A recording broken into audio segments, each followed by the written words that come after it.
Welcome back. Now more from Utopia. Most native Utah bees are so small they are often ignored or mistaken for gnats. Train your eye to look for the hairy creature working away in the confines of the flower, and you will soon be rewarded with a show of nature that does not subside until the sun fades. First, you might not recognize them as bees because most of them aren't orange and black like we think of with honeybees. But as soon as you sit there and you kind of just wait for a little while, then you'll start seeing all these other kinds of bees around. It's kind of like bird watching. You can have this whole world of bees open up in your backyard, things you've never seen before, and you don't even have to go to some tropical island or something to see all these colorful different kinds of animals that you've never noticed.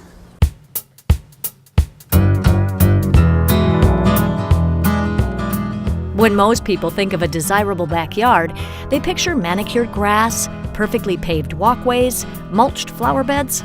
But if you care about wildlife, this is not the way to go. Bees prefer backyards that have uncultivated area. Not all flowers are attractive to all bees. When searching for bee-attracting plants and flowers for your yard, think native. There are some non-native flowers that bees like, but if you want to guarantee a bee's happiness, get a flower that it evolved with. So not everybody has a garden they can convert into a bee sanctuary, but most communities have botanic gardens that you can visit to go investigate bee diversity and learn about your native bees.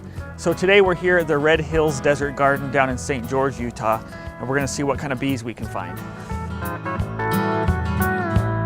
So this garden in particular focuses on desert vegetation. St. George is in the northernmost part of the Mojave Desert.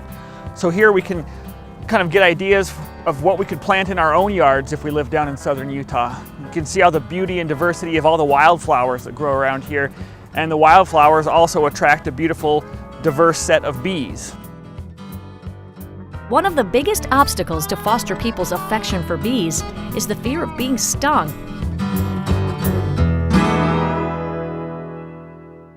Most of the bees in Utah are more reluctant to sting than honeybees. And so you can sit in the middle of your flower garden with bees buzzing all around you and you won't get stung. They're busy. They're busy bees working on collecting pollen and nectar, and they're not going to bother stinging you unless you happen to grab them or sit on them or something. It would be hard to cover a story on bees without touching upon colony collapse disorder, which has been blanketing the news. This is something that only affects honeybees. Part of the reason is because most bees don't live in colonies. When we hear about colony collapse disorder in the news, we often think, bees are dying, and that's often how the news says it. The bees are disappearing, or you see headlines like "A World Without Bees," and that's talking about honeybees, which is again one of the 1,100 species in Utah, one of the 4,000 species in the United States. And so when we see those news stories about bees disappearing, we should think to ourselves, what kind of bee are they talking about? Are they talking about honeybees? Are they talking about bumblebees? And so we probably need, as people, need to rephrase or rethink what a bee is. A bee means a lot of things. It's like saying birds are disappearing. Well, which bird is disappearing? It's the same thing with bees. Which bee is disappearing, or which bee is being threatened? While colony collapse disorder is a concern for the health of honeybee populations, the loss is not threatening all species. There are species of bees that are close to extinction, like the rusty-patched bumblebee that lives in the eastern United States, as well as several endemic species in Hawaii. Joseph suspects that there are native bee species in Utah that are threatened, but there is just not enough data, historic or current, to know for sure. So the biggest threat to bees, well, I guess there's not one biggest threat to bees. There's a lot of threats, and probably one of the biggest is habitat changes. If we take a meadow and plow it and plant corn, all the bees that used to live in that meadow, both in nesting and in the wildflowers, no longer can. Or if we plow over a field or a desert and make it into a housing development, that can be really bad for the bees that used to live there. And so habitat change worldwide is one of the biggest threats to bees. Recent research suggests that there are over 600 native wild bees that live in the Gran Staircase Escalante region. One more reason that shrinking the national monument is a bad idea. Building roads and infrastructure for oil, gas, coal, or uranium is a direct assault on the future of bees in Utah. Because habitat changes are one of the biggest threats to bees, to conserve bees, protecting lands can be one of the biggest benefits for these bee populations, especially in areas where there's a lot of kinds of bees like Utah. So these protected lands, these protected public lands even, that have some restrictions on them can benefit the bees because it reduces the chance that those habitats will change dramatically, at least in the near future. The best thing people can do to contribute to the health of native wild bee populations in Utah is to plant even a single flower. The more the better, but even one is better than none.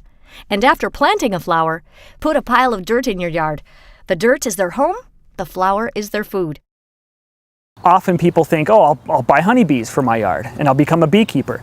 You know, that's fine if you want honey, but it's probably not the best thing to do for all the other bees. And in fact, there's lots of research that suggests honeybees and wild bees can compete, especially if there's not enough flowers around. And so if your goal is to save the bees, there's a lot of other steps you can take besides getting honeybees. Getting honeybees in your backyard in an effort to help bee populations is akin to getting chickens to help the endangered condor. If you choose to become a hobby beekeeper, please make sure there are enough flowers for both your honeybees and wild bees.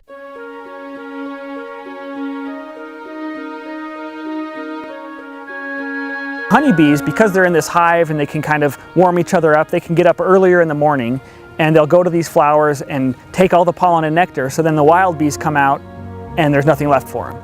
And so honeybees can actually be pretty damaging to the wild bee populations. The most important thing about preserving our bee populations is to care. Pay attention, and if you come across one of these beautiful creatures in your garden, well, let it be. Getting to know the bees in your backyard can be life-changing. That's probably overstating it, but people often think, I need to go to Africa to experience the safari, or I need to go to the Amazon to experience the biodiversity. But really, here in Utah, and the bees in your backyard, you can see all these cool adventures and cool dramas and stories and all the intrigue that you would get on any nature show, but it's right in your backyard.